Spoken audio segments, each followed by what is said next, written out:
Здравейте! Добре дошли в Тунис! Бяхме заедно 2 дни на Сахара. Кажете ми какво най-много ви хареса. Хареса ми разходката с джипови, хареса ми пустинята. И интересното в пустинята е, че не всеки я харесва.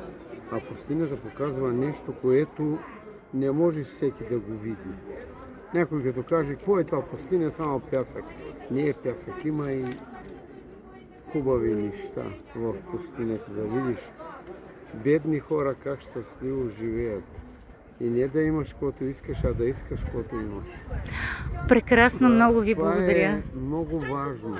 И водете повече българи, за да видят тук как хората живеят бедно, а щастливо.